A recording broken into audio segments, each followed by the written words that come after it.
Hi అండి, welcome to అర్షాస్ Hindu divine. ఈరోజు నేను మీకు తిరుమల వెంకటాద్రి కొండ చుట్టూ ఉన్నటువంటి ఆధ్యాత్మికమైన మరియు చారిత్రకమైన ప్రదేశాల గురించి వివరించబోతున్నాను. అందులో ఇప్పుడు మనం పాప వినాశిని తీర్థం గురించి తెలుసుకుందామండి.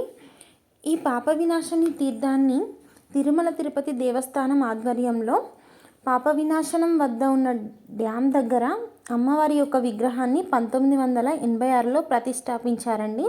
తర్వాత పాత ఆలయం స్థానంలో శ్రీ గంగాదేవి అమ్మవారి ఆలయంను నూతనంగా రాతితో నిర్మించడం జరిగింది. దీన్ని 2013 నుంచి మళ్ళీ వాడుకలోకి తీసుకొచ్చారండి. పాత ఆలయం స్థానంలో కొత్త ఆలయాన్ని 2013 నుంచి వాడుకలోకి తీసుకొచ్చారు. అయితే ఈ పాప వినాశనంలో అశ్వయుజ మాసము శుక్లపక్ష సప్తమి ఉత్తరాషాఢ నక్షత్రం ఆదివారం రోజు కానీ, ఉత్తరాభద్ర నక్షత్రంతో కూడిన ద్వాదశి రోజు కానీ ఈ పాప వినాశన నదిలో స్నానం ఆచరించడం మంచిదని స్కంద పురాణంలో చెప్పబడిందండి. ఈ పాప వినాశనం చుట్టూ కూడా చాలా పచ్చటి చెట్లతో, లోయలతో మరియు వాటర్ ఫాల్స్తో కూడా చాలా మంచి ఆహ్లాదకరమైన వాతావరణం మనకు కనిపిస్తుందండి. చాలా పీస్ఫుల్గా ఉంటుంది. మీరు కూడా ఎప్పుడైనా వెళ్ళినట్లయితే దీన్ని తప్పకుండా చూడండి.